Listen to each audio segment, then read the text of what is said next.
وہ مسافر عرب کے صحرا میں اکیلا چلا جا رہا تھا۔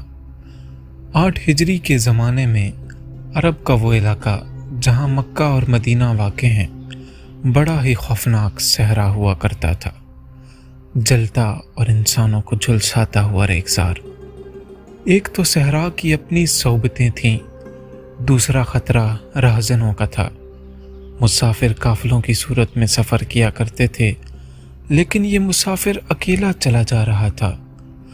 وہ اعلیٰ نسل کے جنگی گھوڑے پر سوار تھا۔ اس کی زرہ گھوڑے کی زین کے ساتھ بندھی ہوئی تھی، اس کی کمر سے تلوار لٹک رہی تھی اور اس کے ہاتھ میں برچھی تھی۔ اس زمانے میں مردوں کے قد دراز، سینے چوڑے اور جسم گٹھے ہوئے ہوتے تھے۔ یہ اکیلا مسافر بھی انہی مردوں میں سے تھا، لیکن وہ جس انداز سے گھوڑے کی پیٹھ پر بیٹھا تھا، اس سے پتہ چلتا تھا کہ وہ شاہ سوار ہے اور وہ کوئی معمولی آدمی نہیں۔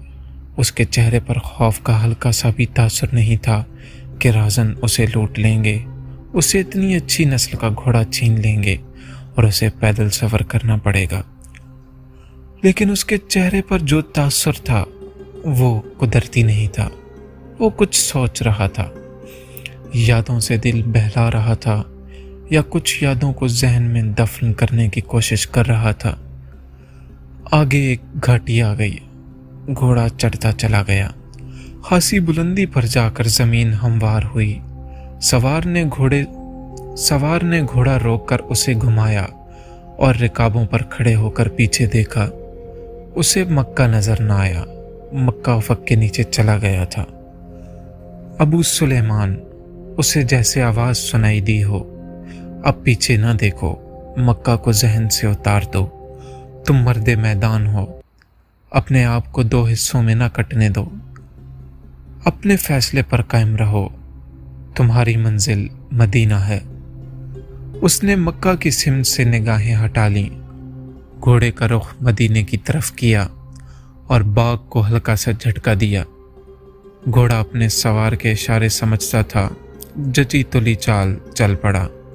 سوار کی عمر 43 برس تھی، لیکن وہ اپنی عمر سے جوان لگتا تھا۔ سلیمان اس کے بیٹے کا نام تھا، اس کے باپ کا نام الولید تھا، لیکن سوار نے خالد بن الولید کی بجائے ابو سلیمان کہلانا زیادہ پسند کیا تھا۔ اسے معلوم نہ تھا کہ تاریخ اسے خالد بن ولید رضی اللہ عنہ کے نام سے یاد رکھے گی اور یہ نام اسلام کی عسکری روایات اور جذبے کا دوسرا نام بن جائے گا۔ مگر 43 برس کی عمر میں جب خالد مدینے کی طرف جا رہا تھا، اس وقت وہ مسلمان نہیں تھا۔ چھوٹی چھوٹی جھڑپوں کے علاوہ وہ مسلمانوں کے خلاف 2 بڑی جنگیں، جنگ احد اور جنگ خندق لڑ چکا تھا۔ جب رسول اکرم صلی اللہ علیہ وآلہ وسلم پر 610 عیسوی بروز سوموار پہلی وحی نازل ہوئی، اس وقت خالد کی عمر 24 سال تھی۔ اس وقت تک وہ اپنے قبیلے بنو مخزوم کی عسکری قوت کا قائد بن چکا تھا۔ بنو مخزوم کا شمار قریش کے چند ایک معزز خاندانوں میں ہوتا تھا۔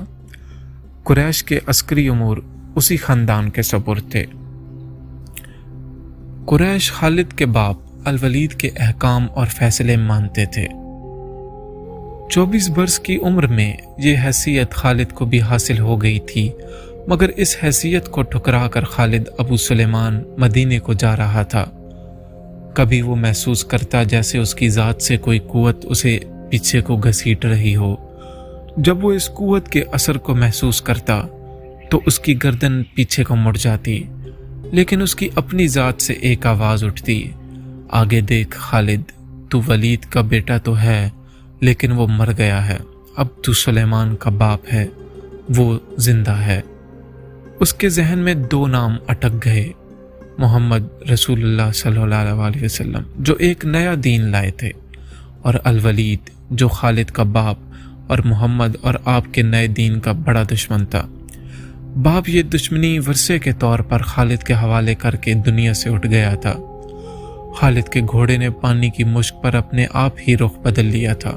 خالد نے ادھر دیکھا، اسے گول دائرے میں کھجوروں کے درخت اور صحرا کے جھاڑی نما درخت نظر آئے۔ گھوڑا ادھر ہی جا رہا تھا۔